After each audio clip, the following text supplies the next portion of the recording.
बच्चों, आज मैं आप लोगों को एक अलग प्रकरण पर चर्चा करूंगा। वह है निबंध प्रकरण। तो जैसा कि जूनियर से लेकर के और आपके 10+2 अर्थात इंटरमीडिएट तक और अन्य जो है कंपटीशन जो होती है जॉब के लिए, उसमें भी निबंध से संबंधित प्रश्न पूछे जाते हैं। तो आज मैं आप लोगों को कुछ ऐसे ट्रिक्स से समझाऊंगा जिससे आप लोग कोई भी शीर्षक हो, आप लोग अच्छे से अच्छे निबंध लिख सकते हैं और परीक्षाओं में अच्छा नंबर प्राप्त कर सकते हैं। तो शुरू करता हूँ। देखिए, जो निबंध है अंग्रेजी का एस्से, ESSAYS एस्से, और यह जो निबंध है यह विसर्ग संधि का उदाहरण है। इसका संधि विच्छेद होगा निह धन बंध। अर्थात क्या है? निह माने परे, वो चीज़ न हो, और बंध माने बंधन। ठीक है, तो इसकी परिभाषा आप लोग समझ लीजिए। इस जो है विसर्ग संधि का जो उदाहरण है निह धन बंध, इसके आधार पर इसकी परिभाषा समझ लीजिए। तो जहाँ पर किसी भी व्यक्ति के द्वारा या साहित्य में रुचि रखने वाला व्यक्ति हो, वह निश्चित सीमाओं एवं बंधनों से परे या रहित हो करके जो लिखित अभिव्यक्ति किसी भी शीर्षक पर देता है तो उसे निबंध कहेंगे। एक बार और से इसको समझ लीजिए। कोई भी व्यक्ति या साहित्य में रुचि रखने वाला व्यक्ति अपने सोच और कल्पनाओं के द्वारा निश्चित सीमा और बंधनों से परे या रहित होकर के किसी भी शीर्षक पर जो लिखित अभिव्यक्ति देता है उसे ही निबंध कहते हैं। और देखिए, वैसे तो निबंध जो है कई तरह का होता है, ठीक ना, इस पर न जाइए, ठीक ना। आप लोगों के परीक्षा में जो है जैसे 4-5 रहेगा, उसमें से किसी एक पर निबंध लिखना होता है, ठीक है। तो मैं आप लोगों को समझाने के लिए आगे मैं निबंध जैसा कि एक आपका जो है ये कह रहे हैं अनिश्चयवाचक में नपुंसक लिंग का एक शब्द है, लेकिन इस निबंध को मैं आप लोगों को बता रहा हूँ, इसको एक मानव शरीर मानिए, ह्यूमन बॉडी, ठीक है। जिस प्रकार से मनुष्य के जो महत्वपूर्ण भाग होते हैं वो है आपका हेड, सिर, उसके बाद आपका सिर का जो है ये आपका पूरा एब्डामेन जो है, ठीक है, ये है।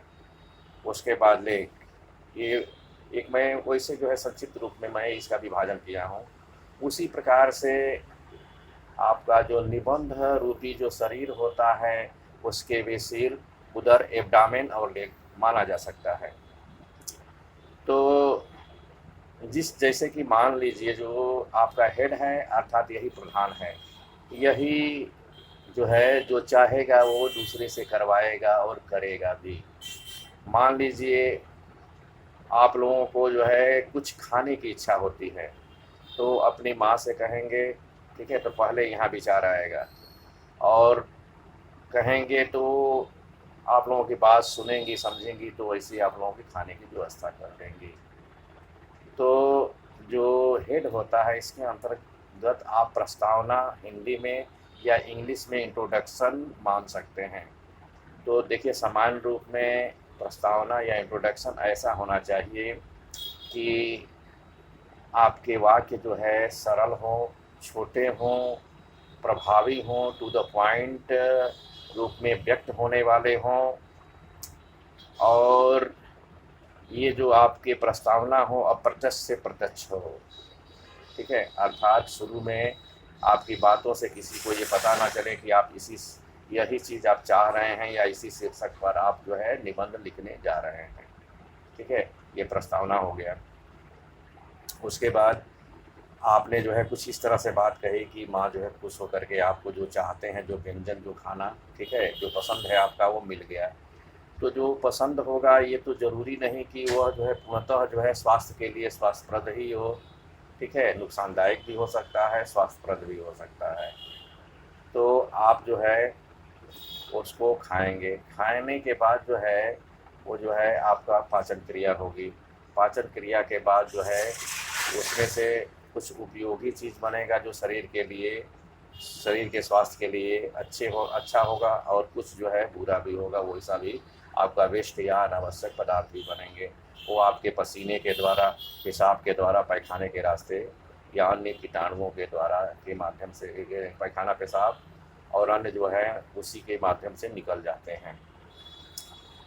तो अर्थात जब आप अपनी बातों से दूसरे को संतुष्ट करा करके अपनी इच्छानुसार जो है भोज्य पदार्थ पा सकते हैं, अर्थात आप जिस पर शीर्षक लिखना चाह रहे हैं, जिस पर प्रस्तावना के द्वारा ये बता दिए कि मैं ये लिखने जा रहा हूँ, तो उस शीर्षक से संबंधित विस्तृत वर्णन करना पड़ेगा, ठीक है। जैसे एब्डामेन है, ठीक है, उदर है, पेट है, स्टमक है, तो उस पर जो है आपको विस्तृत लिखना पड़ेगा, ठीक है, कोई भी शीर्षक, ठीक है, विस्तृत वर्णन करना पड़ेगा। और विस्तृत वर्णन के अंतर्गत उसकी कुछ जो है उचित, अनुचित, अच्छाई, बुराई जो भी है सब बताना पड़ेगा, ठीक है। इसके बाद आप जो है आपके लिए जो उपयोगी चीज़ है, जो शरीर पर लग रहा है, जिससे आपका जो है मन, बुद्धि, शरीर सब जो है शक्तिशाली हो रहा है, तो वह क्या है, इसके लिए अच्छाई है। जो बुरा, जिससे इस पर बुरा असर पड़ रहा है, बुराई है, ठीक है। तो बुराई को निकालने के लिए आप उपाय बताएंगे, और अच्छाई या अच्छी चीज़ है उसको अपने शरीर के अंदर ग्रहण करने की बात बताएंगे, ठीक ना। और इस पर आपका अपना विचार होगा। यह जो है उपसंहार, ठीक है, हिंदी में, और आपका जो है कंक्लूजन जो है इंग्लिश में आएगा। यही जो लेख के अंतर्गत माना जा सकता है। अब मैं आप लोगों को ये बता दूं कि देखिए, किसी भी शीर्षक पर जो है सबके निबंध अलग अलग हो सकते हैं, क्योंकि सबकी जो सोच होती है, कल्पना करने की जो शक्ति होती है, अलग अलग होती है। तो एक शीर्षक पर सबके जो है निबंध अलग अलग हो सकते हैं, लेकिन ठीक है, उससे संबंधित जो मुख्य विशेषता है वह यथार्थ ही रहेगी। तो ऐसा होता है, वाक्य इसमें बहुत ही सरल होते हैं, छोटे छोटे होते हैं, कि कोई भी साधारण व्यक्ति भी अगर उसको पढ़ना चाहे, समझना चाहे तो आसानी से समझ लें। और टू द पॉइंट वर्णन होता है, अर्थात अगर आप पैर का वर्णन कर रहे हैं, पैर से सिर तक आइए या सिर से पैर तक, कहीं नहीं कि सिर का वर्णन कर रहे हैं तो आप जो है आपका अभी पैर का करने लगे फिर पेट का करने लगे, नहीं, टू द पॉइंट वर्णन होना चाहिए। ऐसा ही निबंध जो है उचित होता है, और परीक्षक उससे प्रभावित होकर के अच्छा नंबर देता है।